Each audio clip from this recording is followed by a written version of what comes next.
And time now for another look at your weather forecast, Brad. We are looking ahead at a taste of the winter. Yeah, at least 2 days, maybe a preview of what we could see normally in the middle of January, not here in the middle of November. Tonight we've got some showers and maybe some rumbles of thunder. You might hear some thunder with these. We saw some of that this morning with front number 1. This is front number 2 beginning to approach. Kind of the same front actually stalled to the south. Much bigger storms down here. This one's heading towards Columbia. So down to our south, that's where we've seen some severe storms. And honestly, these have been big time hail producers.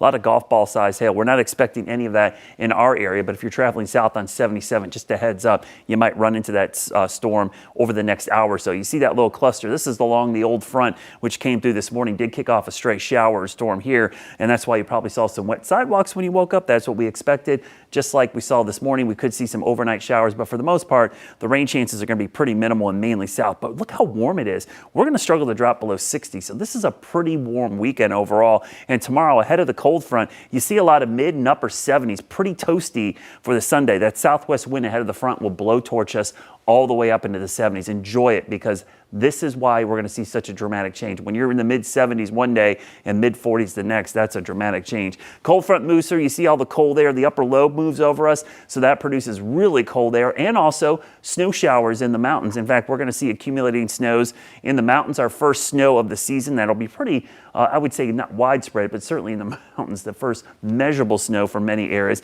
particularly the northwest facing slopes near the Tennessee line.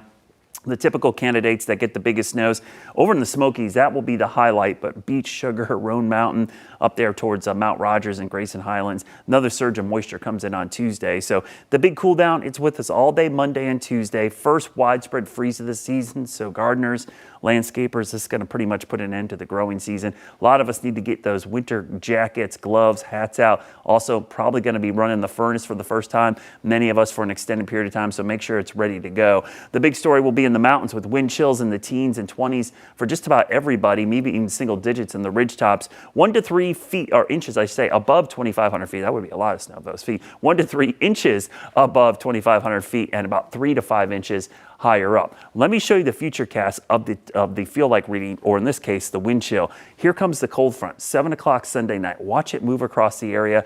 Look how cold it's going to be Monday morning. Wind chills in the teens and single digits. They get worse, especially Monday night as the colder air moves in. Wind chills in the 20s, single digits, maybe below 0 in parts of the mountains. The good news is this is going to be a 2-day blast, and then we're going to see everything kind of move out. How much snow are we talking about? Those areas in the Smokies, they get the highest amounts of snow right near the Tennessee line. There could be another surge early Tuesday, but certainly the first, I would say, snowfall that is going to be a pretty common occurrence after every cold front of the season. Here's a look at your Jerry Hunt Supercenter 7-day forecast. We say this is a preview of winter because Monday, Tuesday, that's more typical of mid-January, not mid-November. But if you like warmer temperatures, just wait it out. By the end of the week, we could be back near 70 degrees.